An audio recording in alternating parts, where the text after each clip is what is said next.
What's up, guys? Anton here from Dropship Lifestyle, and yes, the title of today's episode of Dropship Weekly really is Stop Dropshipping. And I know you're probably thinking, like, what is this, clickbait? Like, why do you want me to stop dropshipping? You've been talking about this stuff for the past 5 years. I'm subscribed to your YouTube channel called Dropship Lifestyle. I know your website is dropshiplifestyle.com. Everything you talk about is regarding dropshipping, so why do you want me to stop? Well, listen, this video is for the beginners, and you're gonna see exactly why this is so important in today's episode of Dropship Weekly.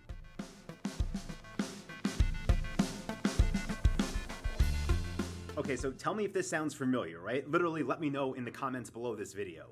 You're new to e-commerce, maybe you see a video on YouTube about dropshipping, or you read an article, or you get an email about dropshipping, or you see an ad about dropshipping, and you go on Google and you type in dropshipping, or dropship suppliers, or how to find dropship suppliers, or something similar, right?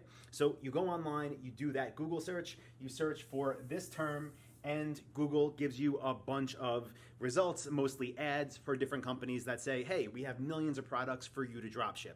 All you have to do is sign up for your account. Maybe it's $70 a year, maybe it's $50 a month. Maybe they say there's no fee up front, but they basically have a way for you to give them your information and they give you access to products to dropship. Now, you're gonna find one of two things, right? You're gonna find the suppliers that are in China or overseas. I use China kind of as a default because most dropship products, when you search dropshipping, are coming from China, but of course they can come from anywhere in the world. But you're also going to find, again, those middlemen that are based domestically. So if you're in the States, they're in the States. If you're overseas, they'll be wherever you are. So basically, when you go on Google, search this query, again, you're going to find dropshippers from China, and you are going to find middlemen.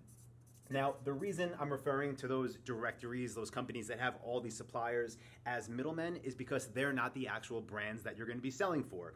For example, this marker I'm using is a Sharpie, right? If I found a website online when I Googled dropshipping companies, right, that had Sharpie markers, it wouldn't be Sharpie. If I used the term dropshipping, it would be middlemen, because dropshipping is a word for newbies. So let me just cross these out here and let you know that dropshipping, in the eyes of anyone with business experience, and I'm gonna give you some real examples in a minute, but dropshipping equals newbie, okay? It means the person that is trying to use this term doesn't know what they're talking about. And if you're thinking, Anton, why do you then use this term everywhere? It's because I want you to see this video. And if you search the term dropshipping because you're trying to get more information on this, right? Because you actually want to build a business with this model, I don't want you to find, those suppliers in China. I don't want you to find those middlemen. Instead, I want you to find a legitimate solution that does work for newbies, but that gets you away from using this term. So when I say stop dropshipping, I literally mean, and this is gonna be a mess by the time we're done here, but I literally mean don't use this term ever again, okay? Don't use the term dropshipping. You are not a dropshipper. What you are, and from here on out, this is what you should refer to yourself as, you are an internet, okay, because you sell online, you're an internet retailer.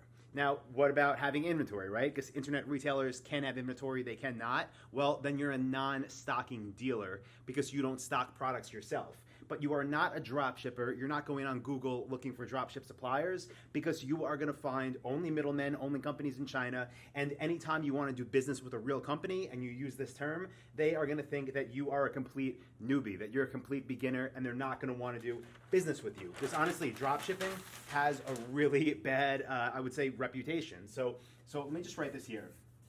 And by the way, I did a video on dropshipping scams maybe 2 or 3 weeks back that I'll link to.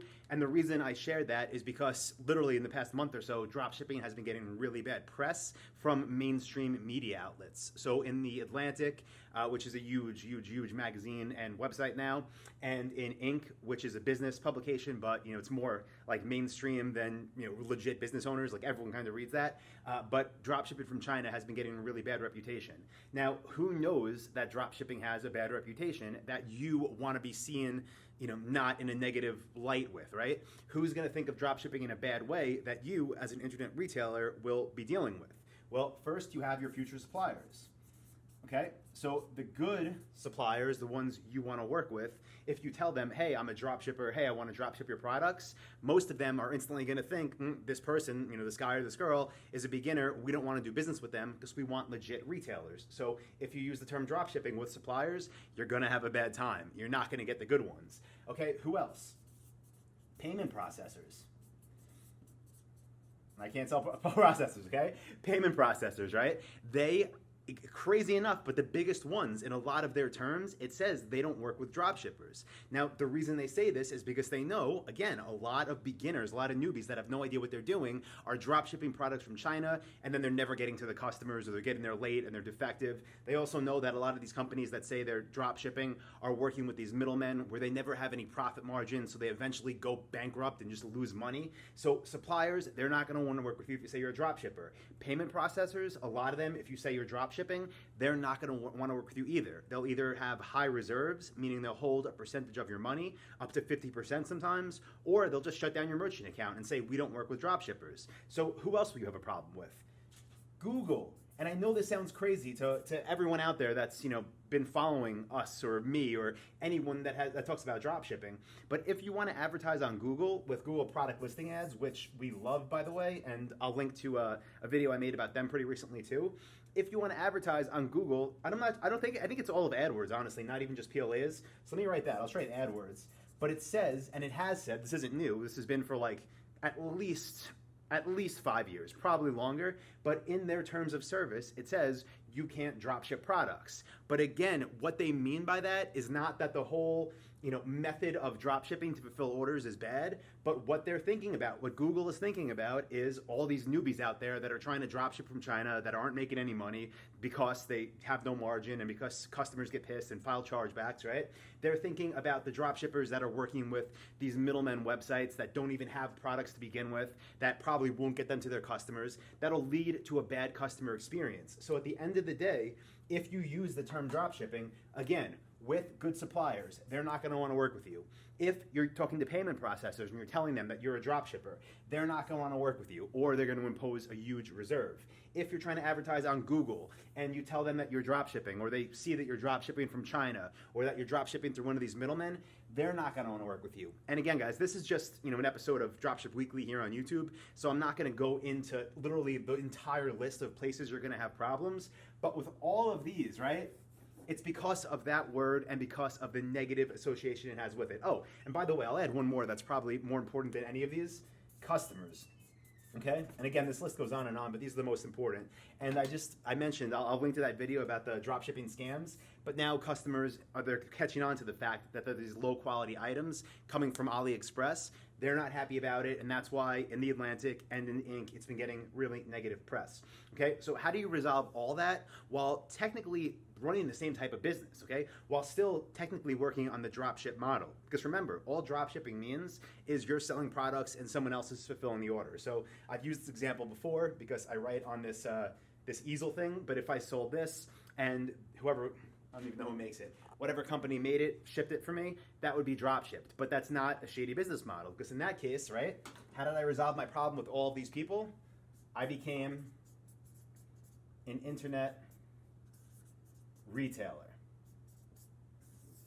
Could be a stocking dealer, meaning I would have a warehouse. Could be a non-stocking dealer, which is what I do. But whenever I'm talking to any of these partners in our businesses, or again, the list goes on, I don't use this word, and you shouldn't either, because it's only going to lead to either having no supplier relationships with the good ones. It's going to lead to payment processors not wanting to work with you. It's going to lead to your AdWords possibly getting shut down and having your AdWords account lost. It's going to lead to customers not wanting to work with you, because why would they want some dropshipper fulfilling their order, right? On the other hand, you could build a legitimate business being an internet retailer. And I'll just go a little bit into this. Like, let's say you want to do this the right way, right? You don't want to be one of these guys or girls that's looked at as like less than or like, kind of untouchable. Then here's how you build a real business being, again, an internet retailer, okay? Let me just write this out. Build a real business. Not a burner brand, not something where you're trying to catch on trends, but something that's lasting, something that'll make you money this month, next year, 5 years from now, 10 years from now, okay? So Here's the process that we use every time we do this with a new dropshipping store. And by the way, this is the same process that I've literally taught to over 8,000 students now from over 20 different countries. Okay, and by the way, if you're not a member of Dropship Lifestyle yet, you should be. I'll link to the course below this video. I've been doing this stuff myself since 2007, and I've been helping other people do it since 2012. So again, success stories from all around the world following this proven model. And if you're not part of it yet, look for a link below this video. But here's the steps to actually doing this stuff the right way, okay? And not, again, feeling lost or getting rejected all the time. So the first thing that's super important, step one, is niche selection.